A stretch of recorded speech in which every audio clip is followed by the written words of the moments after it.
자, 수급에 대한 교육을 해드리겠습니다. 이 내용은 아마 우리나라에서 뭐 유튜브든 어떤 채널을, 어떤 교육 강좌를 다 들으셔도 결코 들으실 수 없는 내용이 될 거예요.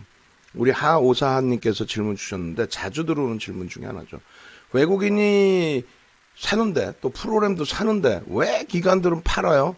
두산중공업. 웃기지도 않은 것들이 왜 팔까요? 아우 화딱지나게. 또 있죠. 시장이 이렇게 강한데 아니 왜 개인들은 시장 강한 날 왜 팔까요? 바보들도 아니고. 그러니까 개인들이 맨날 깡통 찬다고 그러죠. 오늘은 아니 시장이 이렇게 좋은데 신고가 랠리 계속 나오고 윤정도는 3천도 넘긴다고 그러는데 아니 이렇게 좋을 때 왜 기관들은 바보 마냥 팔아요? 이 진짜 바보들도 아니고. 일자별로 보면 내리 팔아요. 바보같이 신고가 나오는데 이거 바보들 아니에요? 진짜 바보. 외국인이 다 사서 외국인이 다 들어올리는 장이야. 외국인이 사서 들어올린 장 맞죠? 이렇게 얘기를 한단 말이에요. 그건 아니죠. 자, 잘 생각을 해보세요. 외국인이 우리가 생각하는 그냥 일반 외국인이 아니라는 거예요. 그럼 뭡니까 외국인이?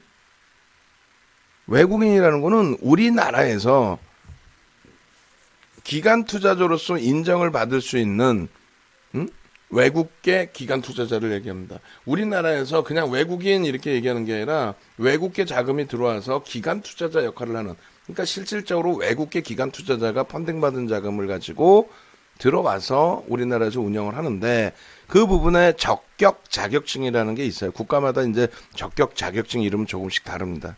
그렇게 해서 이제 뭐 쉽게 예를 든다면 우리나라가 해외 펀드라는 것을 할 수 있었던 거는 외환관리법이 굉장히 강했잖아요. 우리나라 외화를 반출을 못했잖아요. 그러던 것이 고 노태우 대통령 정부 때 6.29 선언, 그 정부 들어서기 전이죠. 대통령 선거 앞두고 6.29 선언을 할 때 해외여행 자유화부터 해서 외환관리법이 조금 풀렸습니다. 그리고 이제 고 노무현 대통령 당시에 실질적으로는 달러의 방어였죠. 그러니까 원화의 방어, 원화의 강세를 좀 방어하는 측면에서 해외 부동산 투자 한도도 풀어주고 해외 투자 한도를 풀어줬습니다. 그렇게 되면서 밑도 끝도 없이 미래에셋이 솔직히 우리끼리 얘기해서 위험한 발언이지만은 순위에도 없던 증권사였잖아요. 근데 고 노무현 대통령 정부 때 급격히 크죠. 금융당국이 뭐 제재도 안 해. 막 풀어줘. 그러니까 순위에도 없던 애가 갑자기 막 무지하게 주식 올라옵니다. 마케팅 전략을 막 그냥 해도 냅뒀습니다. 그 이유가 뭔가 있었나 보죠. 뭐. 그렇게 되면서 모든 그 펀딩 자금이 미래에셋으로 몰리고 누적 수익이 얼마나 이런 광고를 금융당국이 제재를 안 하고 결론적으로 인사이트 펀드라고 해서 중국에 자금을 넣는다. 우리는 헤지펀드식으로 중국에 몰빵한다. 그거 원래는 그런 상품 자체의 설계 자체가 어려운 거죠. 그럼에도 불구하고 그런 상품을 설계를 해서 2007년도 그 시장 고점 꼭지 자리에서 한 달 만에 4조 원인가를 땡겨버려요. 한 달 만에. 그렇게 해서 중국 증시로 들어간 게 아니라 결국은 홍콩 증시에 들어가죠. 왜? 우리나라에 해외 펀드라는 게 어디 있었어요? 없었어요. 해외 펀드 자체가. 그러다 보니까 해외 투자에 대한 적격 자격증을 가지는 경우가 드물었죠. 가지고 있을 라이선스를 갖고 있을 이유도 없고. 그러던 것이 이제 그 중국 상하이 A 시장에 들어갈 수 있는 자격증은 그 당시에 프루덴셜 증권, 지금 매각된 프루덴셜 증권이 갖고 있었고 나머지는 한 군데도 없었다. 그리고 이제 우리가 자금이 너무 많이 쌓이다 보니까 한투나 이런 데서 베트남 시장을 공략한다 해가지고 베트남 펀드 막 난리가 났었죠. 그리고 이제 2007년도에 서프라임 터지고 2008년도에 리먼 브러스 터지자마자 베트남 펀드 몇 년째 묶여버린 거죠. 왜? 그들의 시가총액 대비 더 많이 들어가니까. 그러니까 수급 놀린 거예요. 수급 논리. 우리나라에 들어와 있는 외국계 자금이 이 자금이 실질적으로 외국인이 아니라 외국계 기관 투자자, 적격 기관 투자자의 자금이고 일반적인 외국인이다라고 하는 거는 기타 외국인으로 설정이 됩니다. 그럼 결론은 외국인도 기관, 기관도 기관인데 외국인 기관 개인을 여러분들이 꼭 여러분들의 잘못이 아니에요. 시장에서 꼭 방송에서 꼭 이 모자란 사람들이 외국인 한 명, 기관 한 명, 개인 한 명, 세 명에서 고스톱 치는 것처럼 얘기해요. 외국인이 사고 개인이 사면 기관이 판 것처럼. 말이 돼요? 맞는 말이에요? 순매수 기준에서는 그렇게 놓고 볼 수 있다고 그랬잖아요. 순매수 기준에서는 어찌됐건 전혀 틀린 말은 아니에요. 왜? 순매수 기준에 예? 오늘 외국인이 2,650억 샀어. 순매수로. 무슨 소리냐면은 이걸 보시라니까 자꾸 이걸 외국인이 오늘 산 거, 기관이 오늘 산 거. 외국인이 얼마? 1조 6천억을 사고 1조 6천억을 팔고 1조 8,900억을 샀어요. 기관이 얼마? 2조를 팔고 1조 6,600억을 샀습니다. 개인이 얼마? 9조를 사고 팔았는데 이 개인이라는 게 뭐? 여러분들이나 제가 아닌 시스템 매매, 매수매도 헬스케어, 셀트리온 헬스케어, 셀트리온 제약, 기관들이 막 그 스몰캡 군단들이 들어와서 매매를 할 수도 있겠습니다만 개인들이 또 비중이 높죠. 그 비중은 시스템 매매를 하는 쪽. 2018년 하반기부터는 금융당국이 야 이거 불법이야 하고 제재를 한다고 해놓고 제재를 안 한 쪽. 매수매도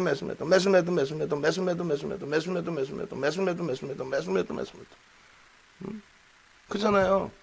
하나투어 52,200원, 52,000원, 죄송합니다. 52,000원 이탈시 차익 실현입니다. 예.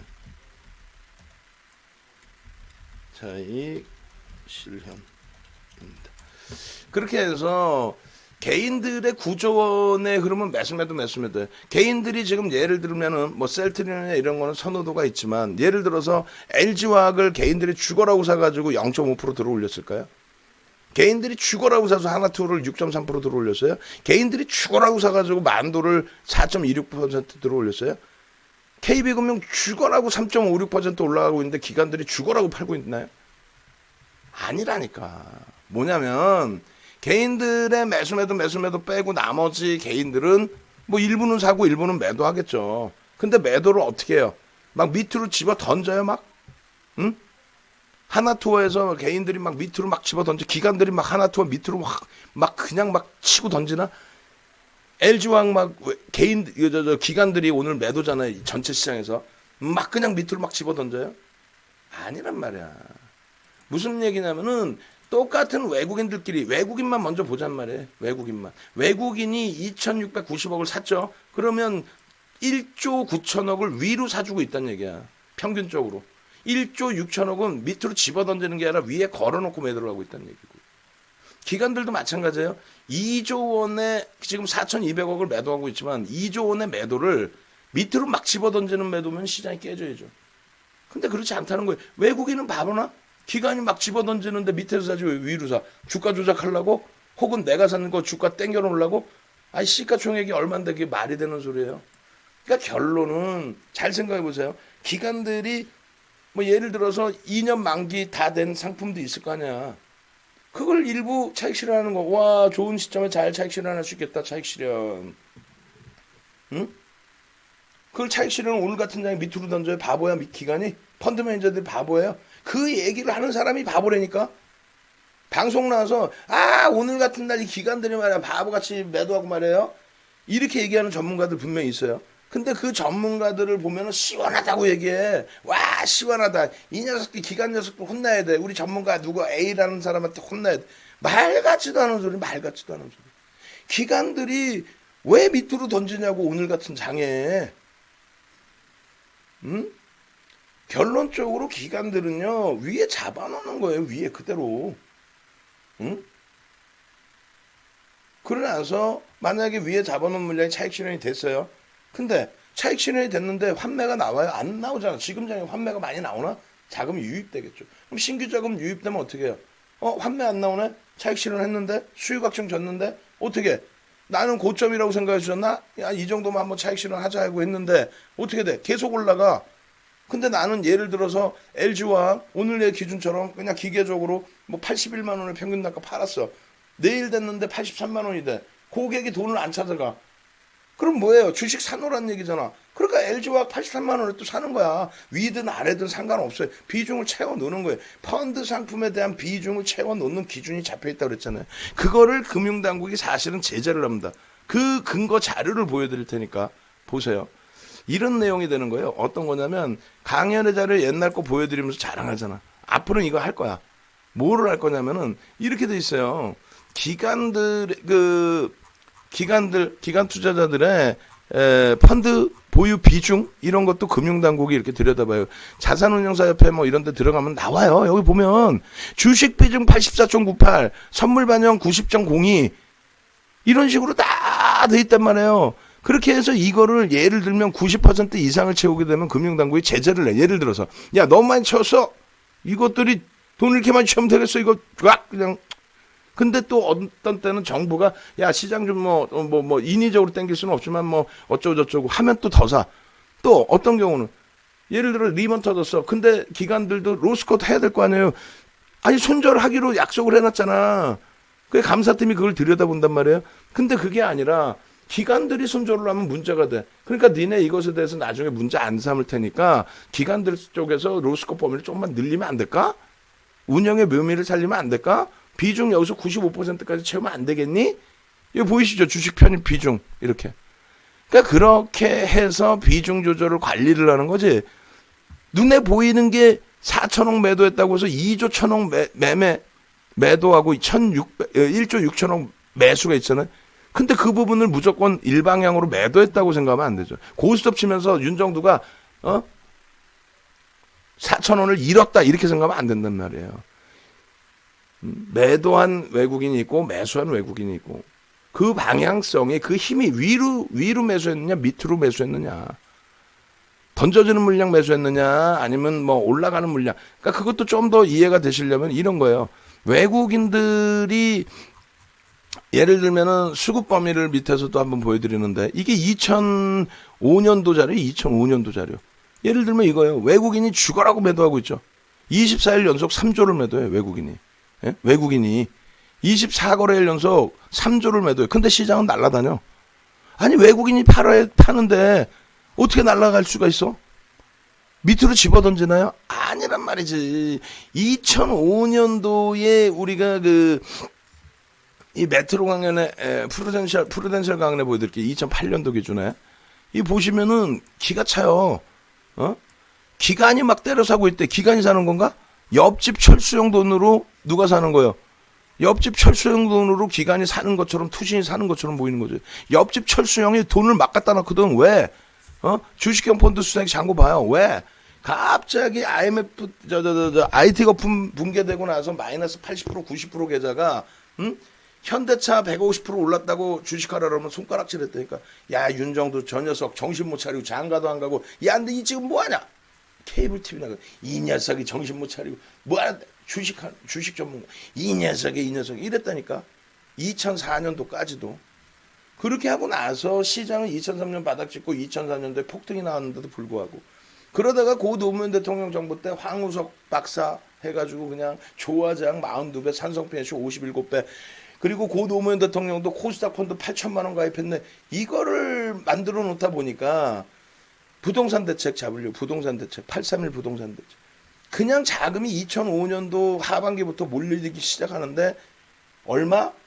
66조가 들어옵니다. 66조가 2년 만에. 그러니까 외국인들은 주거장창 내다 팔아요. 근데 밑으로 집어던지냐 이거야. 뭐 힘겨루기 해갖고 외국인이 진 거야? 외국인 막 힘겨루기 했는데 야 니네 죽어봐라 하고 막 공매도 막 위에서 막 때리는데 기관들이 승리를 했어? 바보예요 우리가? 위에다 걸어놓고 차익 실현하고 또 살 외국인은 또 사고 글로벌 시장도 좋으니까 기관들도 기관은 팔고 나니 돈이 더 들어와 또 위에서 또 사고 지들 돈이야? 아니 그렇게 따지면 삼성전자 하루에 상한가 가고 막 해야지. 못 가잖아 상한가. 그럼 여기서 고점이라 생각하면 다 때려 팔아야죠. 외국인 집은 지금 56%인데 다 때려 팔아야지. 못 간다고 생각하고. 근데 누군 팔고 누군 사잖아요. 그래서 요 수급 범위 기준이 두산중공업도 마찬가지예요. 뭐 개별 종목이 아니라서 개별 종목은 아예 눈에 띕니다. 사고 팔고가 명확해져요. 뭐 하다못해 서울바이오시스도 시가총액은 크지만 일반 개별 쪽보다는 컸지만 특정 창구에서 유한타를 통해서 기타 법인 매도가 나오고 또 모간에서는 오히려 매수하고 극명하게 엇갈리죠. 그런 걸 보니까 그래 자꾸 소형주들. 대형주는요. 매도하는 이게 지금 순매수가 아니라 매도하는 기간이 있고요. 매수하는 기관도 있습니다. 매수하는 기관도. 물론 그 매도하는 기간이 규모가 더 크다라는 거지. 근데 매도를 하면서 주가에 악영향을 줄 만큼 공격적으로 밑으로 집어던지는 케이스가 드물다는 거예요. 예를 들어서 2.51% 오른 11월 11일 같은 경우에 외국인 기관의 매도가 270만 주에 달해요. 280만 주. 11월 11일에. 매수하는 외국인 기관이. 매도하는 기관은 없겠냐 이거예요. 매도는. 이거 단타 쳤어요. 단타 치려면 오늘 같은 날 셀트리온에서 치면 되지. 셀트리온 제약에서 치면 되고 뭐 여기서 막 쳤을까 봐. 응? 결론적으로 너무 그것을 극대화 해석할 필요 없다. 순매수 기준에 매도와 매수가 있다. 그럼 그렇게 따졌을 때 현대차 같은 경우, 그래서 말씀드린 게 현대차나 이런 거 한번 보시면 이렇게 돼 있어요. 현대차의 수급이 올라가는 종목에 대해서는 안 따진단 말이야. 꼭 떨어지는 종목에 따져요. 그러니까 따진다는 게 나쁜 의미가 아니라 주가가 빠져. 그러면 이거 왜 빠져요? 그러면서 이렇게 들여다본다고. 그때 돼서 개인들 누적 수급이 안 좋네 이렇게 돼요. 정배열 상태에서는 뭐 물론 121선이 저쪽 위에 있지만은 정배열 상태 그럴 때는 손바뀜의 흐름으로 인식을 한다 그랬죠. 현대차 이 시가총액 무거운 종목 40조까지 올라온 이 종목을 어떻게 개인들이 들어올리겠어? 개인들이 요만큼 코딱지만큼 몇 프로 안 되는 거 샀다고? 그래서 들어올리나? 동학개미의 승리예요? 이게 전부 손바뀜이라는 거예요. 이게 순매수 기준에서는 매도가 누적적으로 더 많죠. 근데 이 부분에 대해서 여기서도 뭐 순매수가 많나? 아니란 말이지. 근데 여기서 보면 매도와 매수의 기준에서 매수를 위로 주고 있다는 거예요. 매도를 밑으로 안 집어던지고 가지고 가고 있다는 거예요. 네이버 보시면 마찬가지예요. 네이버에 개인들에게 물량 얼마나 떠난 게 2000년 올해 2020년 들어서 올해 누적 수급 봐볼까요? 무지하게 집어던졌어. 지금 무지하게 던졌겠지. 순매수 기준의 누적 850만 주. 남들은 뭐 4% 샀다고 박수 치는데 얘는 5%를 팔고 있어요. 근데 주가가 깨졌냐 이거야. 본격적으로 매도할 때 폭등 내리가 나오죠. 그죠? 어떻게 이럴 수 있어? 동학개미가 들어올렸나? 아니라니까. 매수와 매도의 기준에서 매도하는 쪽은 위에 걸어놓고 있고 매수하는 쪽은 밑에서 사재 끼고 있단 말이에요. 사재 끼면서 지금 샀으니까 얘는 좀 더 갖고 가겠지. 매도하는 쪽은 바보여서 파나? 아니라니까. 환매 들어오는 거 있고 만기돼서 매도하는 거 있고 또 차익 실현 이 정도면 해야 되는 거 있고 근데 장이 좋아. 굳이 밑으로 던질 일은 없고 또 시장에서 해지 물량들 자금이 막 언택트 해가지고 무슨 네이버 카카오로 몰려. 그럼 그거 집행해줘야 되잖아. 그들이 집행을 해주는 것뿐이지 지들의 의견이 들어가는 건 제한적이란 말이에요.